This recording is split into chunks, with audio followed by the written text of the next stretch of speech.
మనకి ఏ కంట్రీస్‌లో universities ఉన్నాయంటారు? MBBS universities?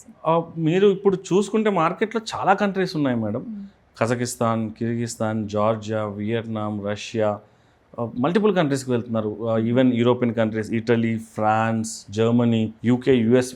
అంటే ఒక స్టూడెంట్, ఒక పేరెంట్, వాళ్ళ ఫైనాన్షియల్ కేపబిలిటీని బట్టి వాళ్ళకి మార్కెట్లో చాలా ఆప్షన్స్ ఉన్నాయి. కానీ మేము వే2 ఎంబీబీఎస్ ద్వారా మేము మార్కెట్లో ప్రజలకి లేదా ఎంబీబీఎస్ అబ్రాడ్లో చదవాలనుకుంటున్న పేరెంట్స్కి మేము ఆఫర్ చేస్తుంది ఏంటి అంటే అతి తక్కువ కాస్ట్లో మేడం. ఇప్పుడు మీరు ఇక్కడ ఒక నీట్ గవర్నమెంట్ సీట్ కాకుండా పేమెంట్ సీట్లో కనుక ఒక ఇయర్ ఫీజు ఏదైతే మీరు కడుతూ ఉంటారో దగ్గర 18 లక్షల నుంచి 20 లక్షల మధ్యలో per year fee category B fee ఉంటుంది మేడం.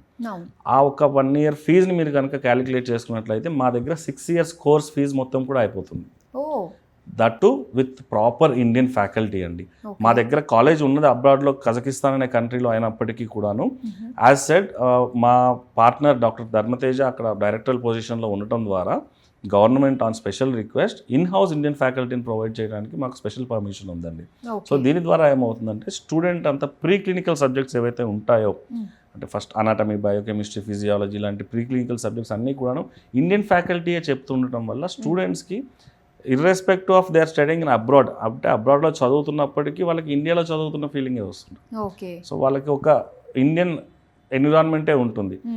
ప్లస్ పాయింట్ మా నుంచి మేము ఆఫర్ చేస్తుంది ఏంటంటే లాస్ట్ 12 years నుంచి అక్కడే ఉండి రెసిడెంట్గా ఉండి కంప్లీట్ ఫ్యామిలీతో అక్కడ సెటిల్ అయిన ఏ అదర్ కన్సల్టెంట్ కూడా స్టూడెంట్తో పాటు ఇయర్ మొత్తం ట్రావెల్ చేయడం అండి. మన యూనివర్సిటీస్లో అక్కడ డ్రాప్ ఆఫ్ చేశారు అంటే మళ్ళీ స్టూడెంట్ని వాళ్ళు చూసేది మళ్ళీ ఎప్పుడన్నా ఇయర్లీ వన్స్ ఏదన్నా వాళ్ళు విజిట్కి వెళ్ళినప్పుడు మాత్రమే.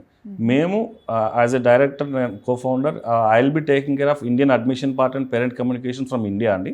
My other co founder doctor Dharmateja being a director in the college, తను 6 years కూడాను అక్కడే కాలేజ్లో ఉండి కంప్లీట్ స్టూడెంట్ లైఫ్లో ఇన్వాల్వ్ అయి ఉంటాడు. Right from day 1 admissions to last day of graduation.